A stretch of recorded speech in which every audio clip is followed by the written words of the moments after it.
हाय मैत्रिणी, माझ्या सुईधागा चॅनेलमध्ये आपले मनापासून स्वागत आहे. आज आपण पॉलिस्टर फॅब्रिकची हाताळणी पाहणार आहोत. मी इथे पॉलिस्टर फॅब्रिक घेतलेले आहे, कमी तापमानावर इस्त्री केलेले आहे आणि या फॅब्रिकचा मध्य काढायचा आहे, सेंटर काढायचा आहे आणि एक मार्क करून घ्यायचा आहे. स्केलच्या सहाय्याने आपल्याला लाईन ओढायची आहे, एकदम हलकीशी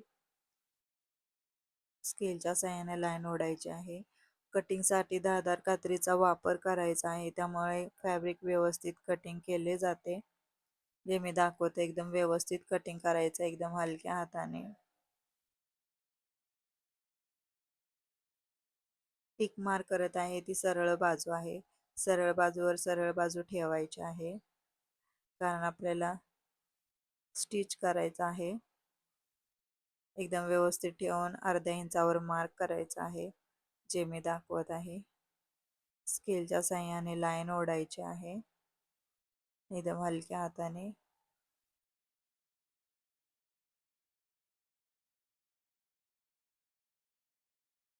स्टिचिंगच्या अगोदर आपल्याला पिन लावायचे आहे, एकदम हलक्या हाताने.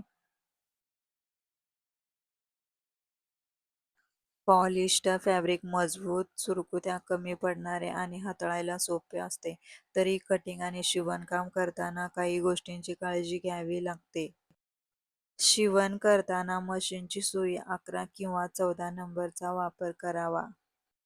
इथे शिवण पूर्ण झालेले आहे. पिन एकदम व्यवस्थित काढायचे आहे. कपड्याला कोणतीही इजा होता कामा नये याची काळजी घ्यायची आहे. शिवण पूर्ण झालेले आहे, तर फिनिशिंग एकदम व्यवस्थित आलेले आहे, तुम्ही पाहू शकता. कडेला ओव्हरलॉक किंवा जिगजॅग स्टिच करायचे आहे, त्यामुळे धागे दोरे निघणार नाहीत. व्हिडिओ आवडला असेल तर लाईक करा, शेअर करा, सबस्क्राईब करा, बेल आयकॉन दाबायला विसरू नका. सुई धागा जिथे प्रत्येक टाका काहीतरी नवीन शिकवतो. पुढील व्हिडिओमध्ये आपण आणखीन एका नवीन फॅब्रिकची माहिती घेऊया.